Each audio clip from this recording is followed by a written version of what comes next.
Alright guys, so today what I have for you is a 2019 Red Bull Straight Rhythm remake. I actually just got done making it and just finished watching the Straight Rhythm, and I was building it at the same time because at the beginning Sipes had a GoPro and took us on a run through the Straight Rhythm, and I feel like that was probably the easiest way to gauge how everything was made and how I should space it out here in the game. So that's how we did it. And then I would watch a few different runs from the races, and kind of try to make sure it was built in a way that most of the guys were taking it. So first few runs here are going to be very similar. It's kind of a standard way of how I built it and how most of the guys were hitting the Straight Rhythm. But then there's going to be two sections here, two different runs where we hit some really big lines, and then there's going to be two other runs where we hit a couple other different alternate lines, because there is some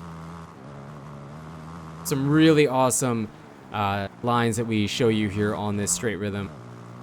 Some of them are a little bit fantasy, a little bit not realistic, but it was still fun. It was fun to hit it like that because in reality it still is a video game, and I enjoy hitting stuff like that. So yes, now what I kind of want to do is recap a little bit of how the Red Bull Straight Rhythm turned out, and it turned out really good. I don't really want to spoil anything for you as far as who won and all that, but there were some moments in the Red Bull Straight Rhythm that you definitely need to see if you haven't seen it. Now, I am assuming that they will upload it to their Red Bull Motorsport channel. They have in the past. I would assume they will eventually. I don't know when, but hopefully they do if you missed it, because you really want to see this one. It was awesome. It was all two strokes. They had the 125 class, the 250 class, just like last year. And then they had a 500 class, and the 500 class was definitely the highlight for me. It was amazing. They had Tyler Bowers in it and Travis Pastrana, and he was on his RMzilla 500 two-stroke. Now, it was a 500 engine, I believe, in a new RMZ frame, but Bowers, his KX500 was original to some degree. I mean, he might have hopped it up a little bit, but it looked like a KX500. And just the fact that he could take that thing out there and do Straight Rhythm like that is insane. Really insane. But it went 3 races, and Pastrana did win one of them, at least one of them. And there was a section on, like, right here where we have the wall, the speed check, and they built it in a way that it's almost like they were assuming, being Pastrana, he has to backflip everything, and he backflipped every single time through that section, and it was entertaining. It was super entertaining. It was slower. He did lose a little bit of time every time he would do that, but he actually did end up winning at least one of his races doing the backflip against Bowers, and then he came back in the whoop section. He was behind, was flying through the whoops, and then jumped the finish line, but basically jumped off the track and landed on the side of the finish line landing. He didn't crash, luckily, but it was really sketchy. So, I mean, just super entertaining watching him. He is an entertainer at the fullest, and it's always a really good time watching him. Here you're going to see the bigger line, and then you'll see a couple other bigger lines here after this, but definitely an entertainer. I remember Grant Langston. I love listening to Langston do the color commentary for stuff like this. He's so much fun to listen to, and I remember he was saying, he's like, I wonder if Pastrana, looks at a section like that speed check wall section and wonders, would it be weird to hit this normally? And I'm really curious. I mean, I doubt he thinks that, but it's funny to say that because it's kind of true. With him, he hits things in crazy ways that nobody would dream of hitting that way, but he does it.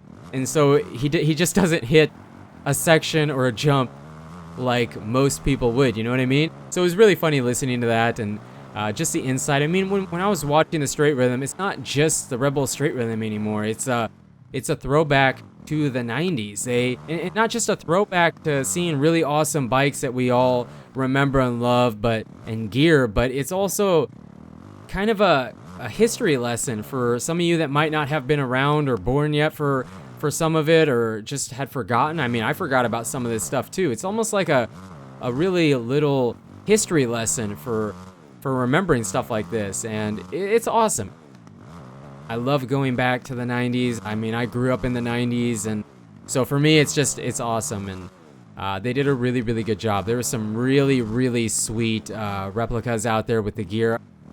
The other highlight for me, this is going to kind of transition us into that, I guess. The other highlight for me was AJ Catanzaro was on a Travis Pastrana RM125 remake. He even had the No Fear gear, the 199. That was awesome, but what was awesome about that is he hit a section, kind of messed it up. Now, I'm not talking Superman where his legs just kind of kicked up, but he was still in the seat. I'm talking full extension Superman in the air, not intentional, and then it was right before the wall.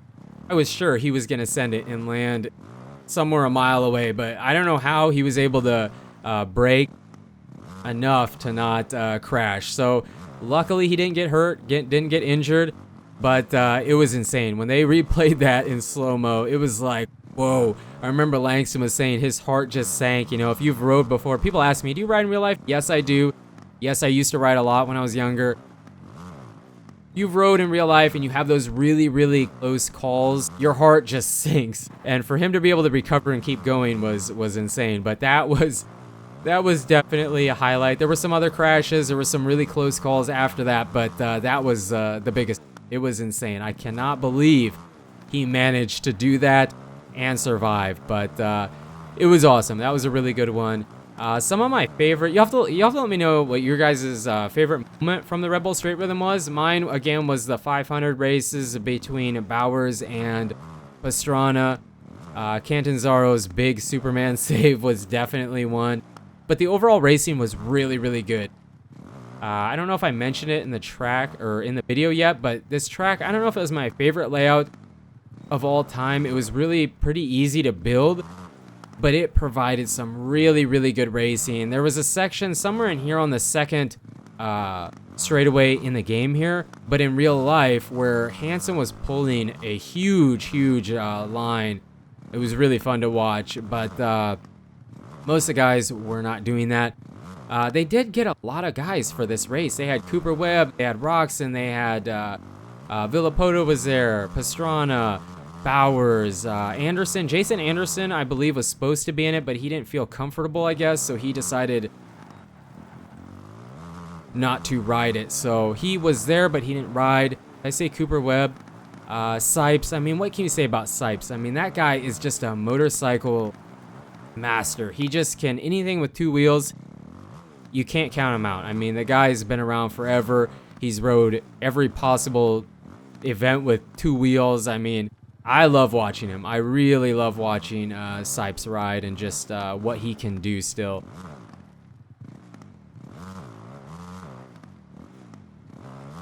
The only Kawasaki I believe that was there for two strokes was Bowers KX 500. There was, and you guys saw it and I didn't see it, let me know in the comments, but I believe that was the only one. Otherwise, they did have some Suzukis, KTMs, Honda, Yamaha. Really, really good stuff. A lot of KTMs, but Sealy had a really, really sweet bike that he remade. I know that he was showing it on his YouTube channel, like the process of it. What were some other really, really good ones? Catanzaro's Pastrana one. Roxon was actually on McGrath's 2000, I believe it was a 2006 bike. So it wasn't just a remake, a replica. It was actually that bike. Now, they did put number 94 on it. They did stick old 1994 number plates on it. And then he was wearing the same gear, I believe, too. So it said, instead of 1-800 collect, remember those commercials still, it was 1-800 Roxon, I believe. So there's a lot of gear like that, a lot of bikes like that. I'm sure I'm missing some stuff, but those are some of the highlights for me. And it's a really fun event, man. It's a really fun event. If you've never really been involved in the Red Bull Straight Rhythm, never watched one, never went to one, you know, whatever, definitely do yourself a favor and go check it out on Red Bull Motorsport. If it's going to be there, maybe you can see some older ones because it's awesome. It's such an entertaining event. It's not, I mean, those guys take it serious, but it's about fun and just enjoying it. It's so unique to really anything else that we can watch. So yeah, let me know what your guys' favorite moment, favorite part of the Red Bull Straight Rhythm was in the comments down below. But you guys and girls are absolutely amazing. Thank you so much for the support on the channel lately. It really, really means a lot. And until the next video, take it easy.